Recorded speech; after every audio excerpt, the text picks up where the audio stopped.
Thank you. Tēnā koutou katoa, ko Julia Scott Ahu. I'm from Evaluation Associates, which is an educational consultancy group. I'll just check everybody can hear me.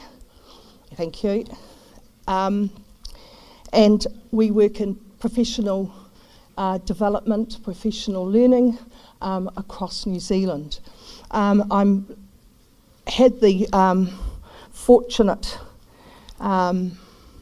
was fortunate, I should say, that I was part and led the pilot trial for the draft standards, which occurred in about 30 different settings across New Zealand. And some of you may well, I think, I've said hello to 2 or 3 of you who were part of that. I envisaged last week that this would be a fairly interactive small group of about 25, and most of it would be people working together. And thank you for being so cooperative and moving, because it's such a big room to have to talk to people dotted everywhere. So thank you for that.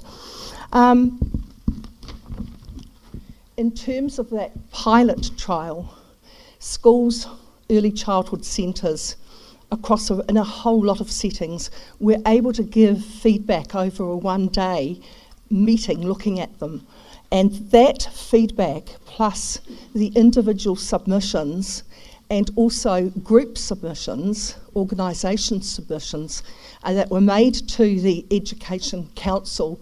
In fact, if you like, we had the second draft and then a third draft from that, and they were introduced, as you know, on the 1st of July. I'm just going to introduce, I guess some of you may have been to the appraisal workshop this morning or going tomorrow, and there'll be some similar themes, although most of what I'm going to do is going to concentrate on those particular standards. Now, I've got 3 things in my hands at once, so make sure I can actually do this.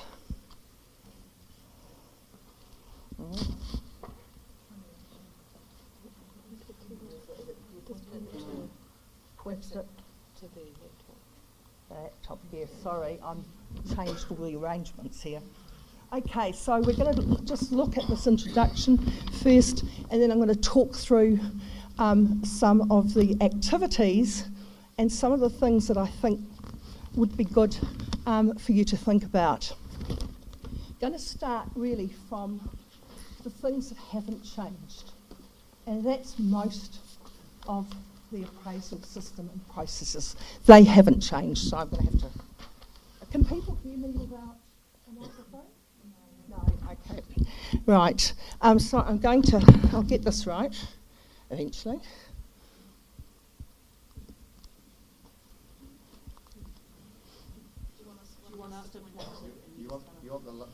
Good idea. She's recognised somebody with technical limitations. So they could hold the microphone and then I'll be right.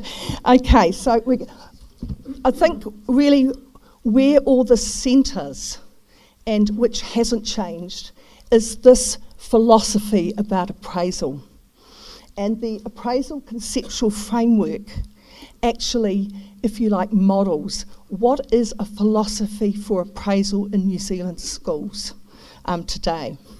I do a lot of work around appraisal, and I do a lot of work in individual schools, and I'm quite surprised still how many teachers have never seen this and actually don't understand, except in the broadest possible way, that there is a philosophy.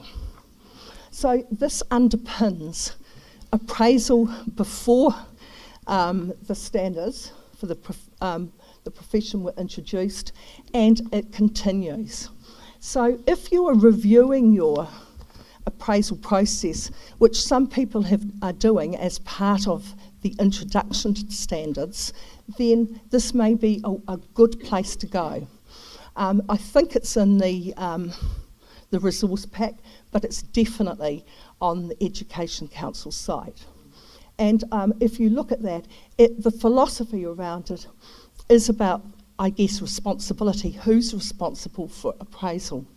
And we're moving towards teacher-led with the support from the school. The professional responsibility of leaders is to support that process, but it's a teacher-led process. So that's probably a change from the early days when appraisal indicators were first introduced with no training. I remember I was a DP, and not clear ideas how you actually did that. So if you look at this, it encompasses tate ako and the 5 cultural competencies. They wrap around the whole appraisal process. And I think the other big change that's occurred over the last few years is that this is about kids. This is about their learning, and this is about actually improving the outcomes for our learners. And I think that's another change in thinking about appraisal that's taking place. Thanks. And I've just sort of summed that up in this. And I guess I talked about teacher-led appraisal. It's not done to. And when I think back to the days, they seem a long time ago, but they're not that long ago. It was done to the teachers. We did it as quickly as possible, sign it off. Those sorts of approaches were initial approaches that people took. And unfortunately, there's still some of that thinking around appraisal still today. It's about the big mantra from Education Council, it's about improving, not just proving. And we have to say there is a compliance element in this, and we can't shirk that. The principal is responsible for signing off that people have met the Practising Teacher Criteria, soon to be the new standards for the teaching profession. I think the other big change that we're seeing developing over the last few years is that it has a strong inquiry focus. And the standards we're going to see, and you've seen them probably yourself, even more emphasise that inquiry process. Around that, it's not just about gathering evidence from an inquiry, it's about the reflective practice, it's about the appraisal discussions, it's about talking about practice, which is really important.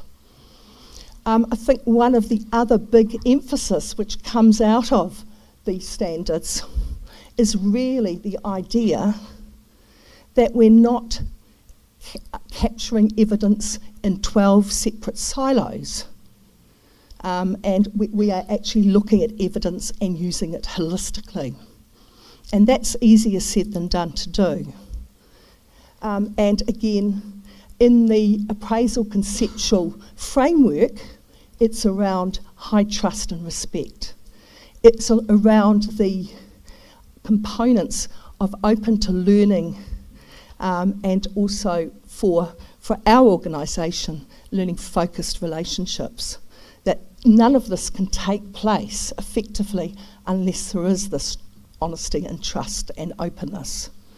So those are the things that I think are really important when we go in and move into looking at these standards. Thank you. Oh, this is very good. I'm going to employ one of these.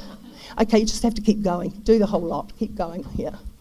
And you might have seen if you went to my colleague's presentation this morning, this is, we call this flipping appraisal, and not just, is the idea that we've actually flipped how we conduct appraisal in our schools.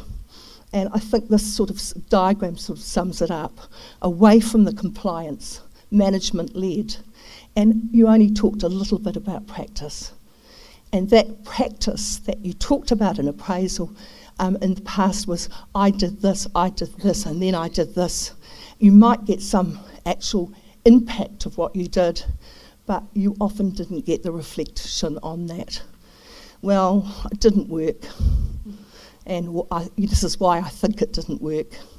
Those sorts of I think practices are more important in any appraisal system, that those take place. So that's really the lead up to it. Thank you. Okay, so why? When we did these 30 workshops, every workshop which looked at the draft standards, they said, why have they changed? And it was, so I think it's really important to just understand that. They were actually a legislative requirement of the Education Council when it was formed in 2015. It was also a response to feedback from the sector. Well, too many, overlapping, I guess you know all of those sorts of things. The third thing, I would have said versions of this hundreds of times through those workshops. It's not a rewrite. It's not new, that there are huge components of the PDCs which are reflected in these standards. So it was never viewed as take everything away and start again. That's what I think I reflect might be the reason why it's being introduced next year and not another year, because there's lots and lots of elements of things which... I walk, so I pace, that's my problem. So it's a rewrite, a revision, a refocusing, a refinement. The R words come into it, which I think are important. And it came also from the sector who thought it needed to be what I would call jujued up a bit, modernised, more for the sector, more closely reflect the process of teaching. So that was the, if you like, the framework, which was developed by Professor Graham Aiken at University of Auckland. He actually provided a conceptual framework for it, which the writers used. So there are many similarities. And also, it took cognizance of the groups that it represented. We now have the teachers in service being praised against these standards, and people like myself are also appraised against these standards. Principals are appraised against these standards, and I think it gives clearly the view that the learners, who are our learners, who are principals' learners, while they're responsible principals for all of the kids, often their teachers are going to be their learners. Who are my learners as an educational consultant? Well, they're the people who come to, I work with largely in schools.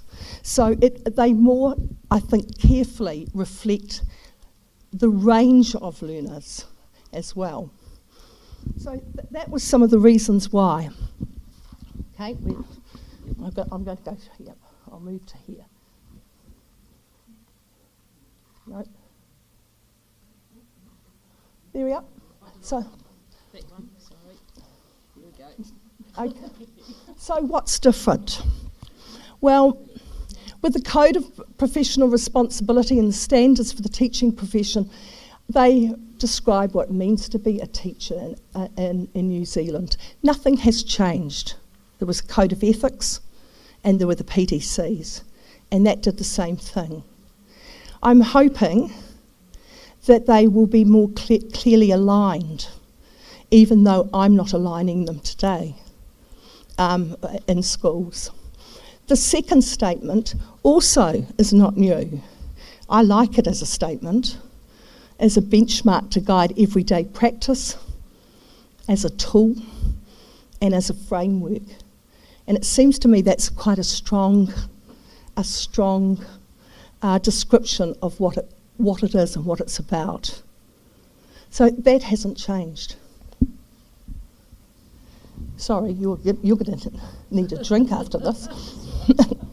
Okay, what has changed, and I think what was universally applauded was that there are 6 standards. But as somebody, or many people are starting to point out, does that mean they've all been put together? And there is some truth in that they have been, if you like, they're more complex. they also are at this modernisation of language, and we're going to see that there are terms in the standards and in the elaborations that go with those standards which we haven't seen clearly, and we'll look at those shortly. But I guess the elaborations provide a lot more depth, guidance to help teachers and school leaders to see what the standards are about. And as I said, that evidence on using evidence holistically rather than getting 12 siloed examples and sometimes 16 of the same thing, because we're just not sure, and ERO is coming, and we need to be, we're not clear about how much evidence and what sort of evidence. And the move to look at what are the quality practices in your school and what evidence they can provide, which go across those standards, I think there is an emphasis there. But I think that's where school leaders possibly need to support teachers with that process and work collaboratively together. Okay. All right. Just have a minute or three and have a talk about what you might have done already in your school, what conversations you might have had, just for a couple of minutes. This is a bit of interaction. Okay, everybody. Just as you were getting into a nice conversation, that's the end of interaction for today. I know that there'll be a range of people. How many have actually led a staff meeting or some sort, or there's been a staff meeting in these schools already? Yeah, okay, I don't know why you're here really, but okay, and people still to go, perhaps next term or later this term. Okay, thank you. Yes.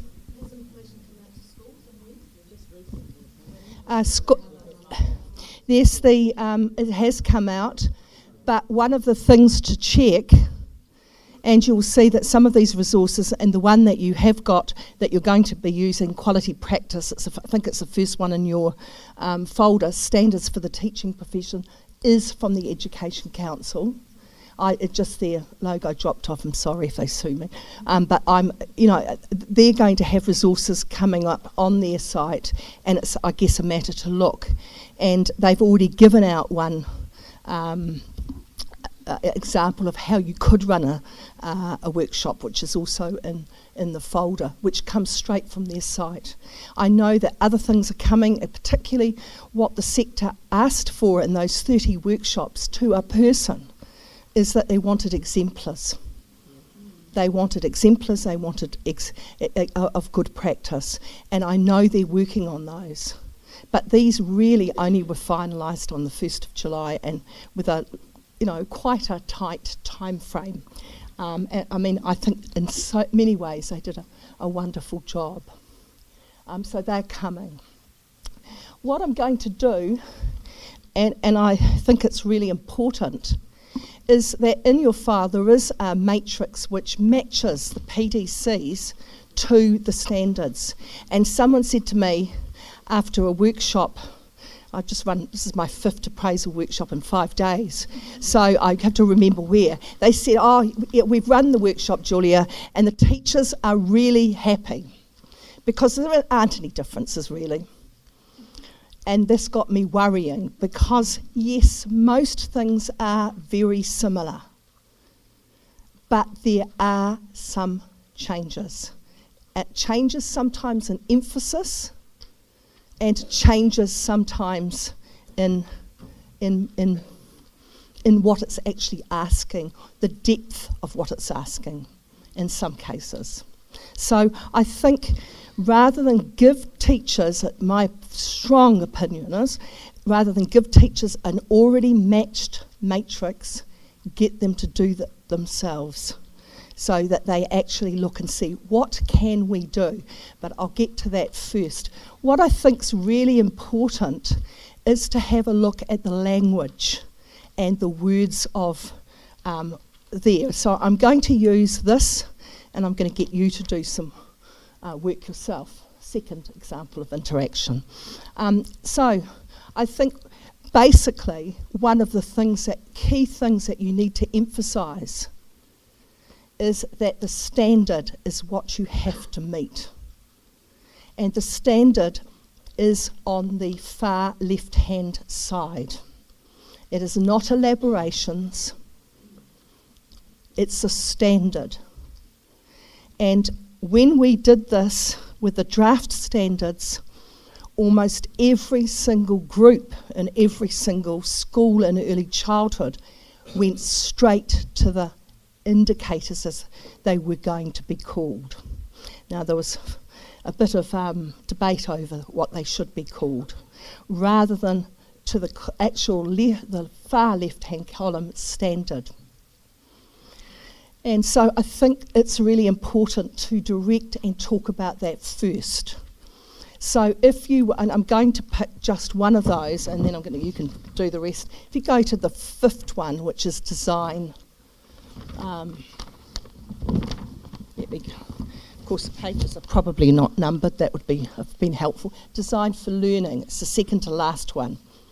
Teaching is the last one, and have a look at that one. Design for learning. Yes, they're on the. They should be on the desks up here, the chairs up here. We're up here. So, I'm sorry. It was designed to get the people in the back row to come forward, and I was not successful. Okay, if we look for design for learning, I think this one has some interesting, if you look at the standard, some interesting changes, design for learning, and it caused a lot of debate in our workshops around why design. And it was really interesting that secondary science, technology teachers were the most comfortable with this, because that's what we have to do. That actually teaching is much more complex than just planning. That we now have to meet the individual needs of our students, and so therefore we have to design programs for them, and we have to plan what that program's going to look like. So I think there is quite a significant change there in emphasis. That's my opinion. You'll have yours. Some of them are fair mouthfuls too. They have, you would be pleased to know, been reduced in some content. Some of them were quite long, but they're long enough. So if you look at what design for learning is, I think that's one of the keys. The other thing that appears in many of the standards is this emphasis on learners. Learners, learners, learners. This is about actually meeting the learner's needs in each of the different standards. So those are the important things to see first. But if we pick up elaborations, which I think they thought long and hard about this, as they thought long and hard about numbering or bullet pointing, any of these things. This is not a checklist. This is not a checklist. This is deeper description that will support teachers, if you like, or to understand what the standard might mean. And for me, being appraised against these, then, for instance, I'm not going to meet one of the earlier elaborations or even consider it, which is about parents and whānau, because for my learners, I don't need to know about their families, really. I mean, not in any sort of way that I think teachers do, So you do not have to meet all the elaborations, but that doesn't mean to say you look at them and cross them out because they don't suit. But you actually have the discussion about what these mean. And I think if you just took all the elaborations together, you would be talking about effective teaching and learning. And if you are talking about effective teaching and learning, then you're actually meeting your appraisal goals. To me, appraisal is around effective teaching and learning. So it's getting people not to say, oh, I've got nothing for the 6-1 down. I wish they'd numbered these. That's not what it's actually about. So I'm going to give you a few minutes, just with the people around you, to have a look at the language, firstly of the standards, and then some of this, if you like, what I call modernising the process of teaching, words like agency.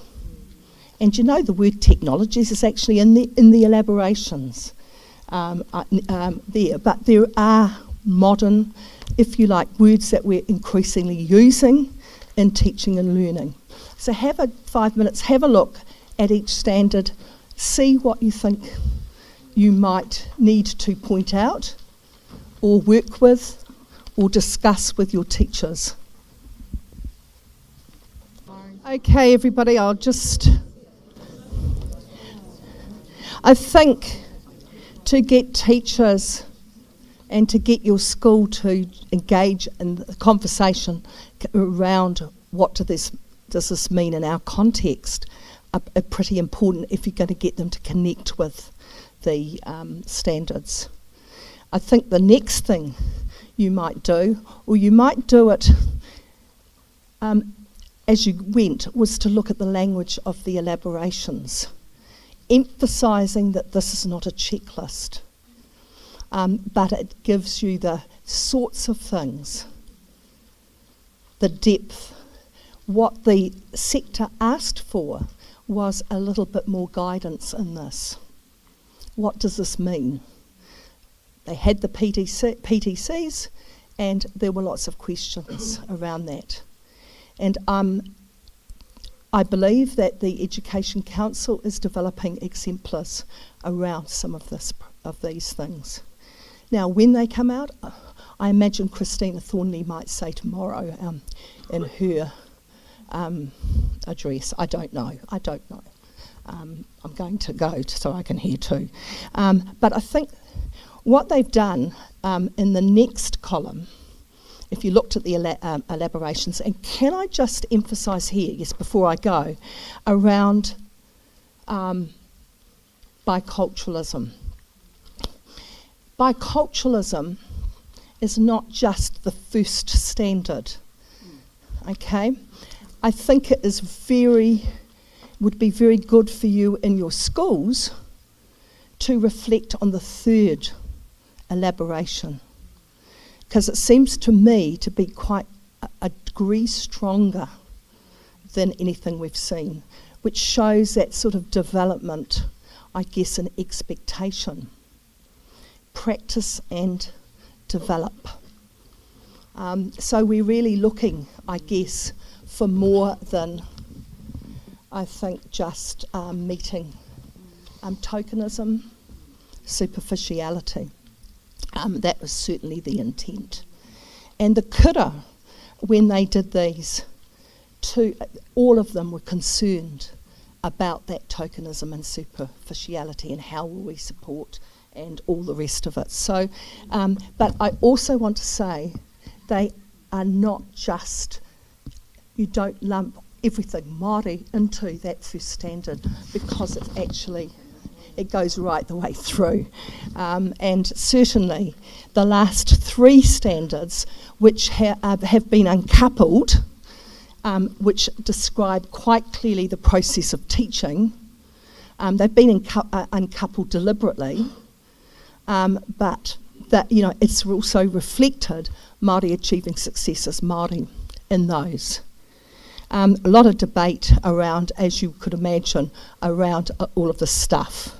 But what I think is really important to focus on, and which marks probably just a more subtle change in that, is the first blank column. What quality practices do you use in your setting that connect with the standard? And I think that's where the importance of an in-depth inquiry, a deeper understanding of the inquiry process. So as we say, inquiry becomes not a noun but a verb, is perhaps something that needs a discussion. What are these quality practices? What are the other things in your school that actually are about quality practice? And those might be slightly different, but that's where then you start to look at the evidence. And the evidence of inquiry, from inquiry, should cover, I think, those that cover the standard, more than one. And that's encouraging and supporting teachers how to do this. So that's another debate, and then the evidence. And again, holistically, this covers more than this. Just while you're talking about that, Yeah. we've done a little bit of work, and the last 5 standards are quite closely aligned with the inquiry process. We're struggling a little bit with how, particularly we're North Shore, Auckland, so how we're fitting that, the bicultural focus into our inquiry process. That was the most asked question in the standards pilot. You know, they want teachers and various schools, depending where they were, wanted support in this. And they didn't get any answers, not from me, because I wasn't there to give answers. I was there for them to raise the concerns or ask the questions, which would be passed on. But no matter whether you're in schools with no Māori students, there is still the commitment, isn't there, to partnership. There's still the commitment to Te Kang. No, it might not. I don't. This is, I think, what you've highlighted is probably slightly different use of language here. This is quite deliberate. It doesn't actually have learners in the standard. It's, in fact, of all of them, more about teacher practice and teacher understanding, etc. Yes. One way that some schools have done it. Can you say loud so everyone? One way that some schools have done it is to make it a deliberate act that you are actually asking all your teaching staff, in terms of your target students and whatever inquiry you're doing, that there must be at least however many Māori students or students in those high-risk areas, so low socioeconomic or students with special educational needs. Yeah. So you actually force the issue. Yeah, to me that would be a little bit forced, because Yes. if they're not your crisis, if they're not your No. students, then you sort of make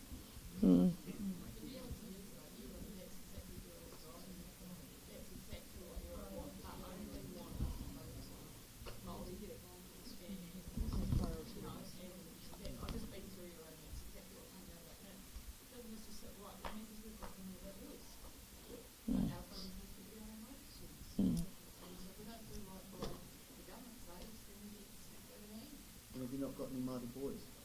Well, yeah, but now Māori boys are not doing too bad. It's our European boys who are going shopping. I don't know, in all the data, that's what it has been. But we're going to focus on. But your inquiry would led you to that knowledge that the Māori boys are not doing too bad, so you Yes. Yeah, I know, but in the Yeah. meantime, I feel like we're putting a lot of Yeah. resources into something. Yeah. There's comment down. Yeah. Bring.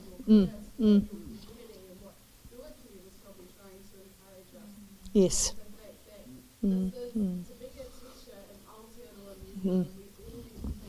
Yes.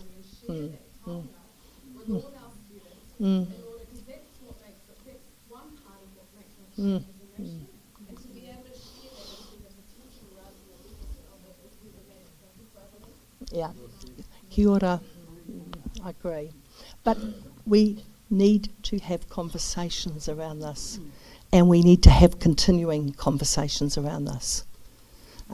So it's not necessarily, it is about us as teachers and what we are doing and how we acknowledge the importance of biculturalism, even if I work in a school with no Māori students, and we've spent quite a lot of time talking in the jargon of our industry, unpacking these things. And they're... Why are you going to have, I asked learning areas, why don't you have any in business studies? Isn't that the question? No, they hadn't got any in the school.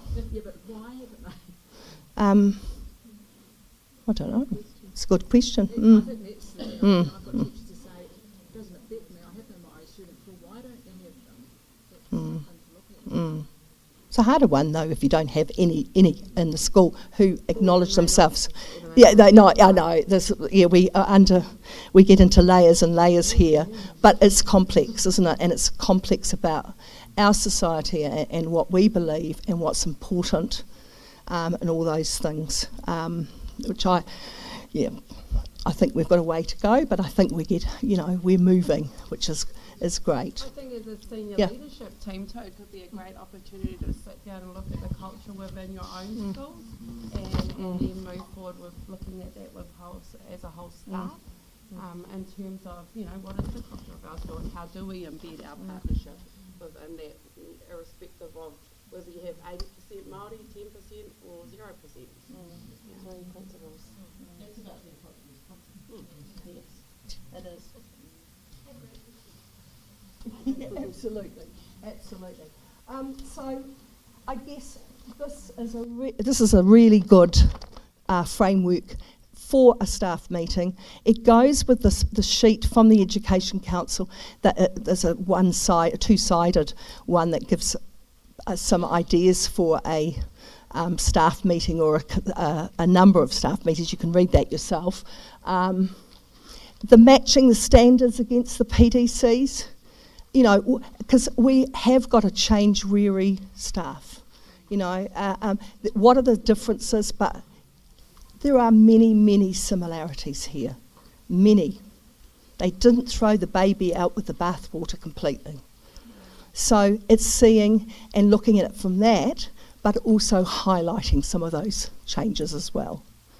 So going from the similarities to some of the differences would be the way I would go, rather than from differences to similarities.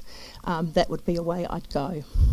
That quality practices, we've talked about that. And the last sheet is a very, that's my version of linking them to Tate Ako. I think that's an original Education Council one-page thing. It hasn't been done. Tate Ako's linked to the PDCs at the moment. It'll be rewritten in time, linking it to the standards. But I had a go at that to give you something. You might be there, you might not. Might be a good thing to if you're working with Tate Ako in your school and your appraisal system is actually to look at that. Now,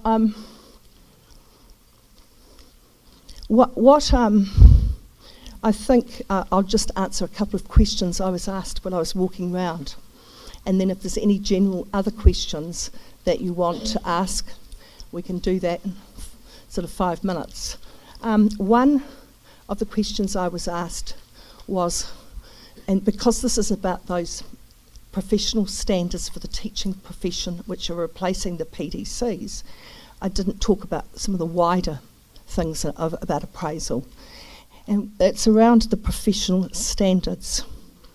There was a huge debate about whether we should call them standards, and I say that in the Education Council and their advisory group. Should they be called that? They certainly took the term indicators away from them, because they thought that focused teachers on, that they became the default, what they had to achieve. So the professional standards are used for attestation and competency. They're really, I guess they reflect employment and they were introduced to separate the developmental aspects of appraisal from the money side and the competency side, the employment side. Now, I remember when they were introduced, and I remember that NZEI threatened to go on strike and take the whole membership out of schools if they didn't separate them. And it's really interesting because going on these pilots, and I do a lot of other appraisal workshops, I frequently get, why they separated them? They should put them back together again. And I said, I remember this was so important. Oh, did they? And I said, yes, they did. Now, if they are, Education Council says on its website that they are looking to discuss the matter further this year. They said that last year too. So, it has to be done with NZEI and PPTA need to, and they're pretty hot on defending employment issues for teachers. So how do you deal with that? I imagine the Education Council in due course will do what they did for the PDCs. They'll match them.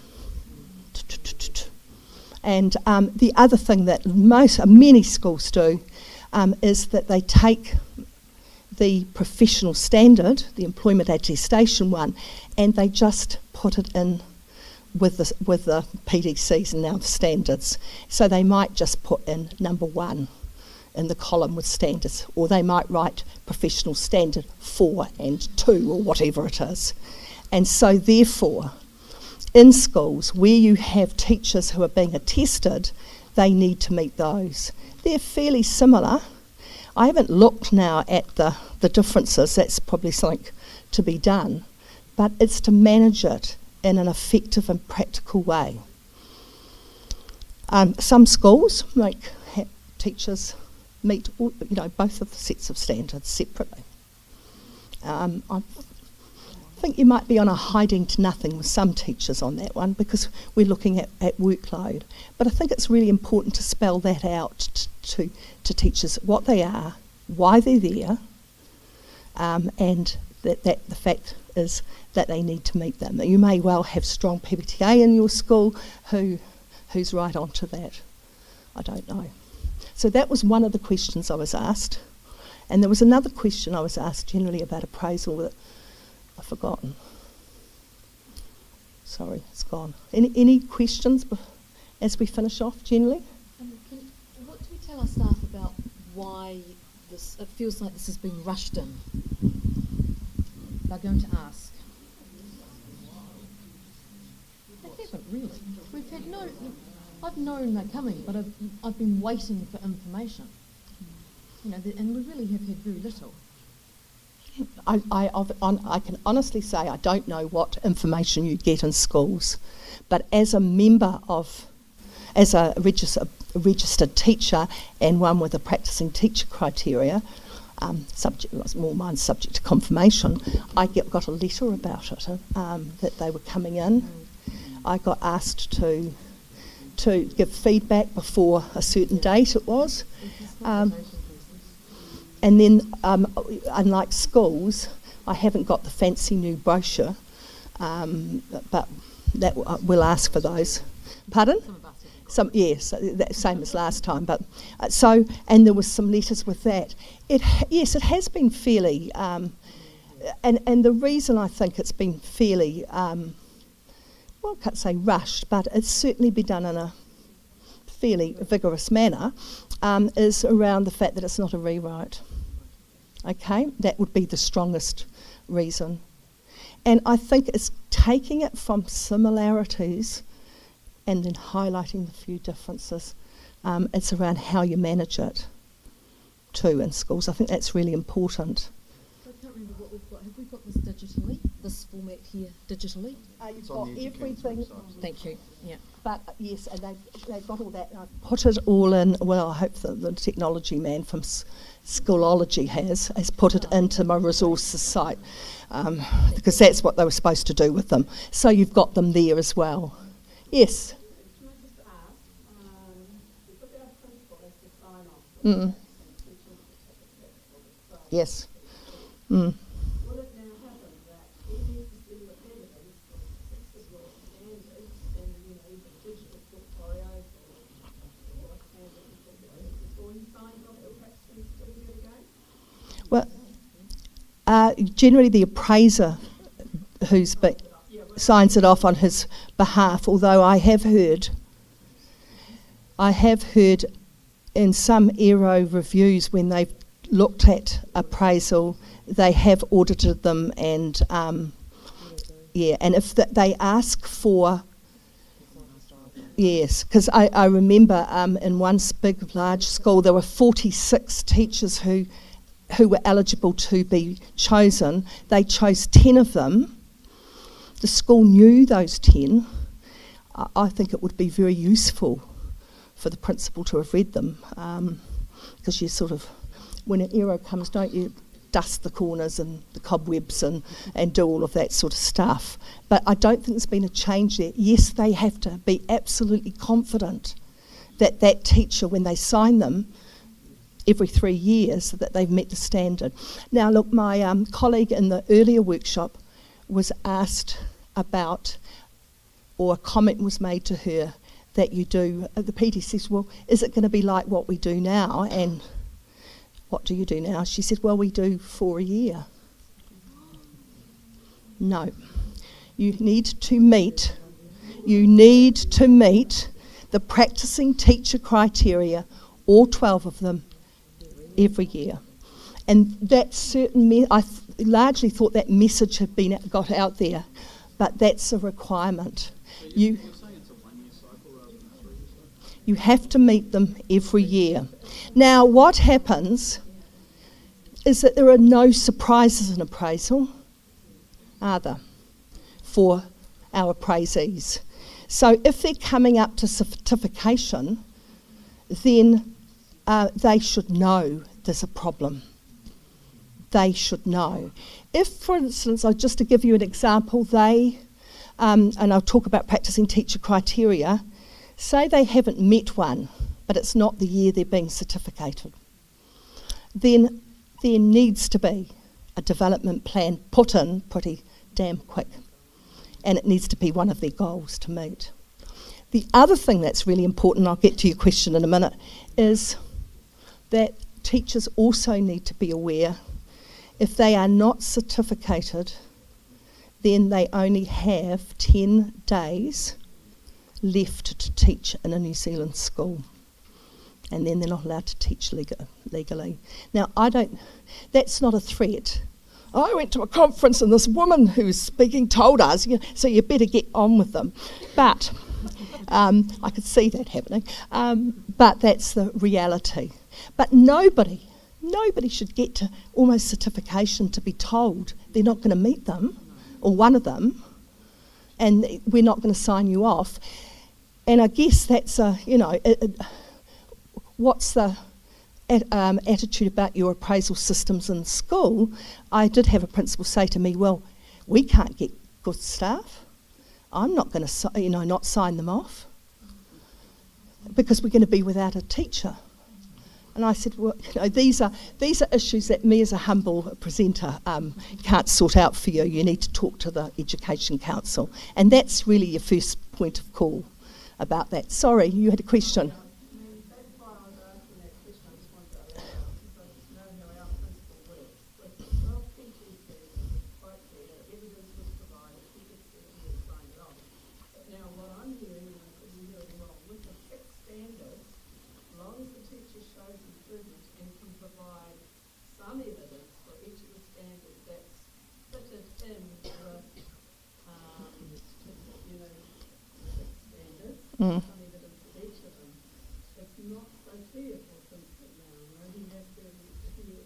He might have to look at them a bit more carefully, because they're not they shouldn't be siloed.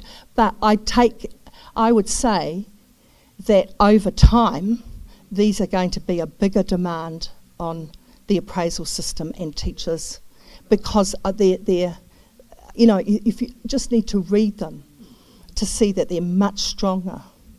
So yeah, I don't agree with that. I think there's got to be, that the evidence may well be across them.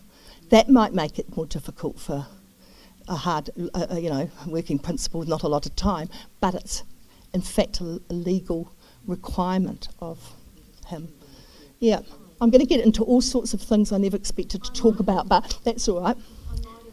Yeah. I don't want everyone in it. I want you to go, no, I missed something. But thinking about, I'm.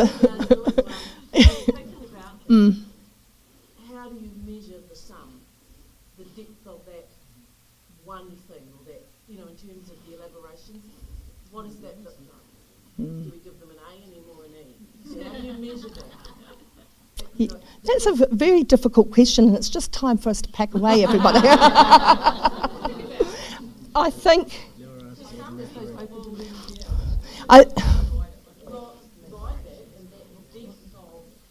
Yes. What's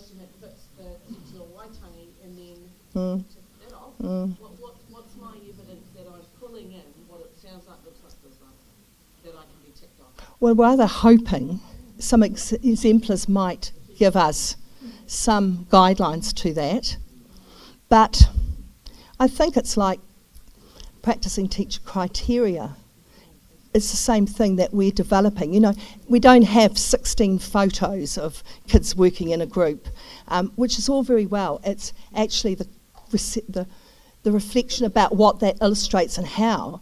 I think it's really moving, and I haven't moved here, and this isn't the purpose of this, but it is a conversation to be had, and the question you ask is a really, really important one.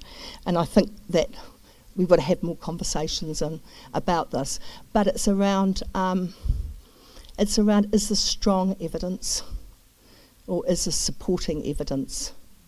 And so I think rather than get your appraisal systems whipped into shape, you're not going to be able to do that unless you're focused on a strong teaching and learning practice in your schools. And that's where the strong appraisal is going to come from.